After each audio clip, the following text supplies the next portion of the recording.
संभाजीनगरात उमेदवारांना सत्ताधाऱ्यांकडून पैशांचं आमिष दाखवलं जातंय असं चंद्रकांत खैरे यांनी म्हटलेलं आहे। उमेदवारांना पैसे वाटून मॅनेज केलं जातंय असा आरोप खैरेंनी केलाय। पैसे वाटताना कोणी भेटलं तर त्याला तिथेच बदडून काढणार असल्याचं खैरे म्हणालेत। आत्तापासून पैसे देऊन मतही विकत घेतली जात असल्याचा आरोप खैरेंनी केला आहे।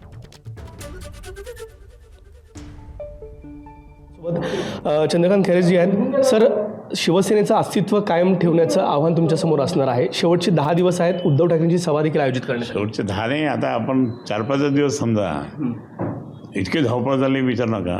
आज माझा मीनाताई ठाकरेंचा जन्मदिवस आहे, ममता दिन आहे आज, तोही कार्यक्रम चालू आहे। तिथे पदाधिकारी येतात, नमस्कार करून निघून लागले, कारण प्रत्येकाला जायचं, उमेदवारांना जायचं म्हणून आम्ही ते कार्यक्रम नेहमी करतो म्हणून इथे केला। आचारसंहितेमुळे आम्ही ह्या हॉलमध्ये गेलेला आहे। म्हणजे कार्यकर्ते पूर्णपणे त्या ठिकाणी रॅलीमध्ये, प्रचारामध्ये पूर्ण बिझी आहे। सगळ्यात जास्त आघाडी जर घेतली असेल तर आपण शिवसेना, उद्धव बाळासाहेब ठाकरे या गटानेच, या पक्षानेच त्या ठिकाणी आघाडी घेतलेली आहे। कारण प्रचंड बाकीचे सगळे ते मॅनेज करणार आहे, त्याला मॅनेज कर, त्याला मॅनेज कर, त्याला पैसे दे, त्याला पैसे दे, असा प्रकार भाजपने सुरू केलेला आहे। भाजपच्या अनेक लोकांनी त्या ठिकाणी अनेकांच्या घरी जाऊन पैसे द्यायला सुरुवात केलेली आहे आत्ताच। म्हणजे मी तर या ठिकाणी मला समोर कोणी भेटलं तर मी त्याला तिकडे बदलून काढेन, कोणी असेल तर। तुम्ही पैसे देऊन त्या ठिकाणी मतं घेता, जनाधार नाही आहे काँग्रेस को असं म्हणणारे तेच आज जनाधार विकतले ते बोलते, आज हेच जनाधार विकत घेऊ लागले भारतीय जनता पार्टी।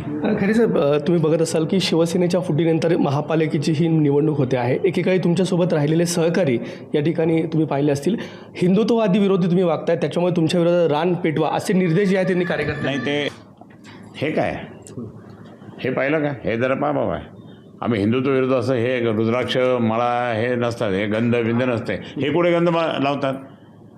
भाजपवाल्यांच्या हातात कोणाच्या दाखवून द्या होत्या, हे दाखवून द्या भाजपवाल्यांच्या हातात।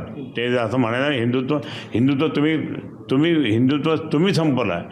आज मुद्दाम त्या ठिकाणी जातीवातीमध्ये भांडणं करून ज्यावेळेस सत्ताधारी तुम्ही असाल, मी जर सत्ताधारी असेल तर मला सर्व समाज एकत्र पाहिजे, सर्व समाज, कारण मी जर सत्ताधारी आहे तर मग माझं काम आहे, हे कर्तव्य असतं आपलं राज्यकर्त्यांचं, पण तिथे त्याने करायला ते मुद्दाम त्याने हटकून भांडणं, दंगली घडवणे, त्याच्यामुळे मग भाजप कसा पुढे येईल हे सगळं प्रकार त्यांचं चाललेलं आहे। एबीपी माझा, उघडा डोळे बघा नीट।